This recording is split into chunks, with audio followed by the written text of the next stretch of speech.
Bapak Ibu Saudara-saudara, dari keempat bagian bacaan kita yang menjadi bagian utama kita dari Yohanes pertama, Yohanes pasal yang 1 ayat 1 sampai 9, kemudian disambung dengan ayat yang 19 sampai 28. Dari semua kitab ada 66 kitab. Ada 2 kitab yang permulaan penulisannya atau kata awalnya adalah pada mulanya. Kitab yang dimaksud ialah kitab Kejadian dan juga Injil yang Yohanes yang kita baca tadi. Kalau kitab Kejadian menandakan permulaan penciptaan langit dan bumi, siapa yang menciptakan semuanya, bagaimana itu diciptakan, maka pada bagian Yohanes ini ingin mengatakan kepada kita yang membaca saat ini, bahwa firman yang pada mulanya menciptakan segala sesuatu itu, baik yang ada di langit maupun yang ada di bumi, firman yang adalah perkataan Allah, firman yang adalah Allah sendiri menjadi manusia dalam bacaan kita di Yohanes. Jika pada penciptaan yang pertama Allah menciptakan terang. Mengapa terang yang pertama diciptakan? Sebab sebelumnya dunia belum berbentuk dan kosong. Kosong dalam pengertian chaos, terjadi kekacauan, tidak ada keteraturan. Nah, agar semua benda langit ini ada dalam keteraturan ketika diciptakan, maka hal yang paling pertama dan yang utama yang perlu Allah adakan adalah terang. Namun dalam keterangan Kejadian, terang itu hanya memisahkan antara yang gelap, antara terang dan gelap. Artinya kegelapan masih ada. Sementara dalam Yohanes, terang bukan lagi sesuatu yang diciptakan, tetapi terang itu yang adalah Allah sendiri datang ke dalam dunia. Terang itu bukan untuk memisahkan yang gelap, tetapi untuk menyingkirkan yang gelap. Mengapa? Sebab terang itu yang akan datang ke dalam dunia menerangi setiap orang. Sehingga ketika terang itu datang, ada 3 hal. Yang pertama, dalam bacaan kita, ketika terang itu datang ke dalam dunia yang akan menerangi semua orang, ayat yang ke-9, maka hidup orang menuju kepada pemulihan. Saya membayangkan jika setiap orang di bumi ini menjadi terang, maka tidak ada lagi namanya kegelapan. Yang namanya kekacauan yang timbul di dalam hati sendiri, yaitu kegalauan atau kekacauan yang timbul dalam masyarakat kita, kekerasan, intimidasi, hasutan, kata-kata yang menghasut, provokatif, hoax, ketidakteraturan dalam masyarakat tidak ada lagi. Sebab semua orang sudah menjadi terang. Semua orang bisa melihat dengan jelas tindakan-tindakan, perkataan-perkataan, perbuatan hidupnya yang ada dalam kegelapan. Tidak ada kita yang bisa berkaca di dalam kegelapan. Saya meyakini itu pasti ibu-ibu tahu, orang tidak bisa berkaca ketika semuanya dalam kegelapan total. Kita perlu terang. Sekalipun kita berhadapan dengan kaca, tapi kalau tidak ada terang, kita tidak bisa melihat bagian mana tubuh kita ini yang salah.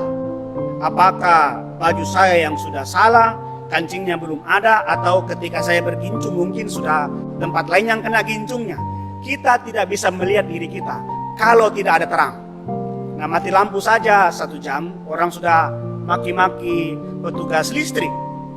Apalagi kalau terangnya terus menerus. Dan saya kira Bapak Ibu Saudara-saudara, tidak ada satupun orang di dunia ini yang menginginkan hidupnya dalam kekacauan. Tidak ada orang di dunia ini yang menginginkan hidupnya tidak ada dalam damai sejahtera. Ada satu kata yang akhir-akhir ini mulai banyak dikatakan atau diulang-ulang, kata insecure, rasa tidak aman, perasaan merasa tidak aman. Tidak aman karena di sekitarnya juga tidak aman karena tidak ada orang yang mendukung, tidak aman karena tidak menemukan sukacita dalam hidupnya. Nah, sebaliknya Bapak Ibu Saudara-saudara, semua orang ingin agar hidupnya dalam kualitasnya menuju kepada sesuatu yang baik. Hidup dalam ketakutan, atau membawa ketakutan, hidup dalam kecemasan atau kekacauan atau ketidakteraturan, hidup dalam intimidasi atau mengintimidasi orang lain, sesungguhnya itu bukan hidup dan itu tidak diinginkan oleh siapapun juga di dunia ini. Itu hanyalah kepura-puraan. Jadi orang yang selalu mengintimidasi, orang yang berpura-pura sukacita, yaitu pura-pura. Bapak, Ibu, Saudara-saudara, Yesus datang ke dunia ini untuk menghilangkan kegelapan, agar semua orang kembali memperoleh hidup yang sesungguhnya, tidak dalam kepura-puraan, beroleh sukacita. Makna Advent kita yang ketiga minggu ini. Nah, oleh karena itu Bapak, Ibu, Saudara-saudara, jika kita ingin melihat sukacita beralih dari insecure to secure, beralih dari perasaan yang tidak aman menuju kepada perasaan yang aman dan damai sejahtera, maka hal yang pertama adalah kita harus menerima terang itu. Terang itu harus ada pertama-tama dalam diri kita.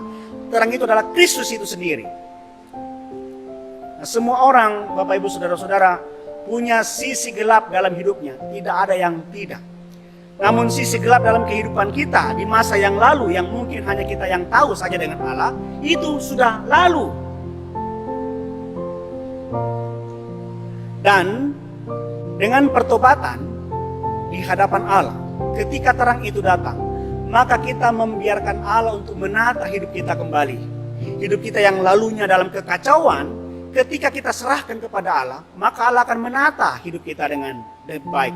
Kesama ketika Allah menciptakan dunia ini dalam keadaan terang, ditatanya sehingga dikatakan semuanya menjadi baik. Demikian juga dengan kita. Kita harus mengakui hidup kita yang lalu, yang mungkin tidak seindah apa yang orang bayangkan, yang mungkin kita katakan gelap itu. Kita serahkan kepada Allah, kita tinggalkan itu. Kita memulai hidup yang baru bersama-sama dengan terang di dalam Allah. Nah, tugas kita Bapak, Ibu, Saudara-saudara, sebagai orang yang percaya sekarang, yang telah menerima terang itu sekarang, yang ada dalam terang dan dijadikan terang oleh Kristus. Sebab Kristus berkata, kamu adalah terang.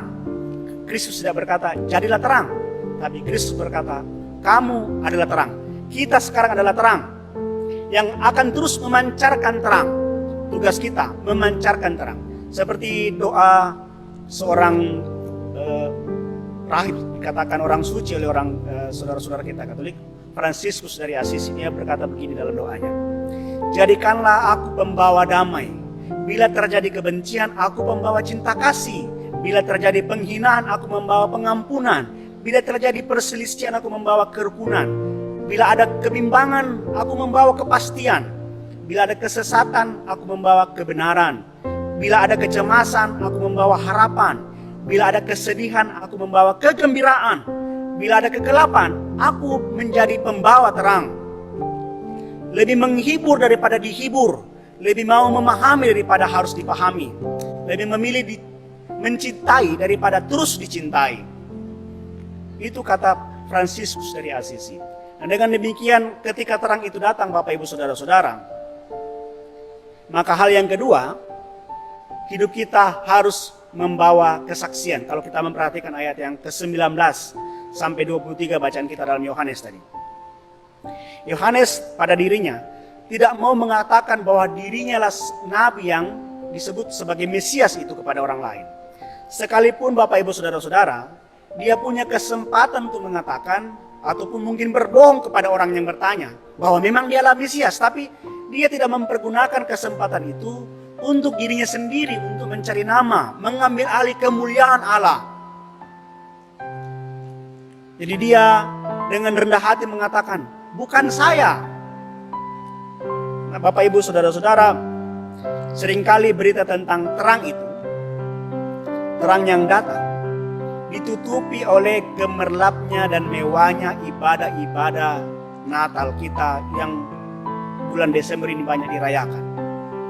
Ongkosnya mahal, meriahnya acara, hiasan yang begitu menarik, pakaian yang sudah disiapkan jauh-jauh hari dan sebagainya.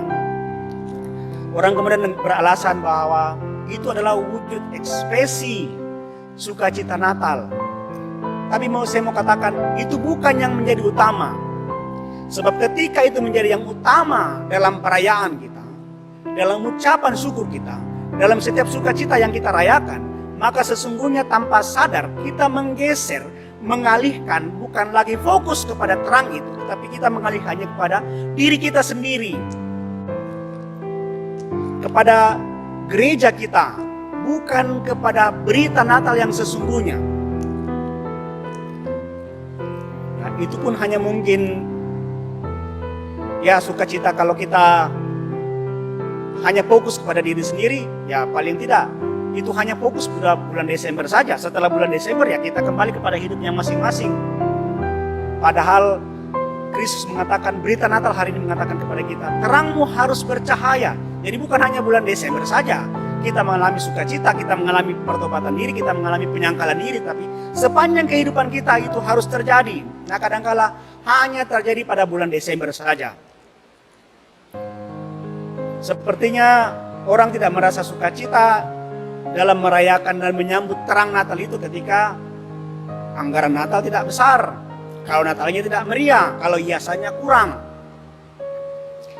Nah, kalau kita menggeser berita utama Natal, berita kedatangan Kristus, berita pertobatan itu kepada diri kita sendiri, kepada kepuasan diri kita, kepada kepuasan gereja, maka sesungguhnya kita harus mengatakan kita harus bertobat. Nah, kondisi pandemi sekarang Bapak Ibu Saudara-saudara setidaknya menjadi kesempatan bagi kita hari ini agar berita tentang terang yang datang ke dalam dunia lebih terasa. Bisa jadi dengan kondisi yang terjadi saat ini, Tuhan ingin mengembalikan fokus kita kepadanya. Yang mungkin selama ini fokus berita Natal itu, berita pertobatan itu, berita yang dimana kita harus menguduskan diri, meratakan apa yang belum merata dalam kehidupan kita, teralihkan selama bertahun-tahun. Teralihkan kepada mencari kepuasan bagi diri kita sendiri dalam setiap perayaan-perayaan yang kita kerjakan, yang kita lakukan, yang kita adakan. Nah, kita kembali mengingat terang yang datang itu dalam kesederhanaan, melihat kembali hubungan pribadi kita dengan Allah dan sesama kita, yang mungkin ibaratnya seperti lampu Natal, padam menyala, padam menyala. Kadangkala hanya pada bulan Desember lampu Natal itu dipasang. Nah, kita harus kembali merefleksikan diri dengan itu. Bagaimana hubungan kita selama ini dengan Allah? Bagaimana hubungan kita selama ini dengan sesama? Jadi kalau ibaratnya film, pemeran utama dalam kehidupan kita bukan kita. Sama dengan Yohanes. Yohanes bukan menjadi pemeran utama. Yohanes menyingkirkan lampu sorot kepadanya. Yohanes mengembalikan lampu sorot itu harus kepada Kristus. Kristuslah yang utama dalam kehidupan kita, dalam mengoreksi kehidupan kita. Sebab bukan meriahnya ibadah yang mau dilihat orang, tetapi hidup kita. Bagaimana perilaku hidup kita sebagai orang yang hidup dalam terang dilihat oleh orang lain. Orang yang hidup dalam terang, taat pada aturan, membawa sukacita walau dalam kesederhanaan. Orang yang hidup dalam terang ya tidak berfoya-foya, hidup dalam kemewahan, tapi hidup dalam kesederhanaan. Dan ya hidup itu bukan hanya dalam waktu tertentu, tetapi seperti yang saya katakan tadi, terus memancar. Ayat yang kelima kalau kita perhatikan, terus senantiasa memberi pancaran. Nah, Minggu Advent ini yang kita rayakan minggu ketiga ini menjadi pengingat kita kembali bahwa sungguhkah waktu yang lampau di masa yang lalu, di mana hidup kita dalam kegelapan, dalam ketidakbenaran, dalam ketidakteraturan, sungguhkah sekarang kita bertobat di hadapan Allah? Sungguhkah kita sudah hidup dalam terang itu sendiri? Itu yang kedua. Yang ketiga, ketika terang itu datang Bapak Ibu Saudara-saudara, maka hidup kita harus dalam penyadaran diri sendiri. Kita harus sadar pada diri sendiri bahwa kedudukan kita di hadapan Allah hanya rendah. Sama dengan Yohanes tadi. Kita bukanlah orang-orang Farisi, orang yang berlagak tidak butuh pertobatan, orang yang senantiasa merasa dirinya benar, yang selalu mencari pembenaran atas tindakan mereka. Sekalipun mungkin mereka tahu bahwa itu salah atau tidak sesuai dengan kehendak Allah, tapi ya mereka tetap mencari pembenaran. Kita juga bukanlah orang-orang Lewi yang merasa selalu terpelajar, merasa selalu terhormat, punya kekuasaan, merasa diri paling suci. Sekalipun Bapak Ibu Saudara-saudara, kita telah hidup dalam terang, tidak berarti iblis kegelapan berhenti mengambil atau mencari keuntungan dari kita. Iblis selalu mencari tempat yang kecil saja dari kita agar dia bisa menguasai kehidupan kita.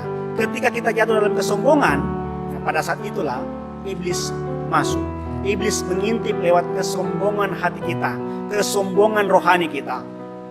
Nah, dalam hal ini kita belajar dari Yohanes bagaimana dia merendahkan diri, bahkan sangat rendah di hadapan Kristus. Dia berkata, membuka tali kasutnya pun aku tidak layak. Jadi dalam tradisi orang Yahudi, ada yang namanya budak. Budak itu sudah punya tugas-tugas tertentu yang harus dia kerjakan sebagai budak. Tetapi budak, sekalipun dia budak, dia tidak bisa membuka tali kasut tuannya. Jadi bayangkan, bagian yang paling rendah saja seorang budak tidak bisa mengerjakannya. Itu yang dialami atau dirasakan atau dihayati oleh Yohanes sebagai yang paling kecil di hadapan Kristus. Yesus sendiri pernah berkata, Yohanes itu yang terbesar di antara manusia, sekalipun yang terkecil di dalam kerajaan sorga. Nah, kita ini bukan siapa-siapa. Kita ini ciptaan yang biasa, yang senantiasa ada dalam kelemahan dan keterbatasan. Dan karena itu ya, kita harus datang kepada Allah dalam kerendahan hati, dalam pengakuan kehidupan kita setiap hari bahwa kita ini butuh terang, menerangi pikiran kita, menerangi hati kita. Berita terang yang datang pertama-tama bukan tentang bagaimana datangnya dirayakan, tapi bagaimana kita dalam kelemahan kita mengakui dosa kita, ketidakmampuan kita menemukan hidup yang sesungguhnya, kegagalan kita mencapai damai sejahtera, atau ketersesatan kita dalam dunia yang gelap ini. Sehingga kita butuh Tuhan, dan Tuhan datang sendiri kepada kita. Tuhan tahu kita tidak mampu lepas dari kegelapan itu. Tuhan tahu kita tidak mampu mencari damai sejahtera sendiri.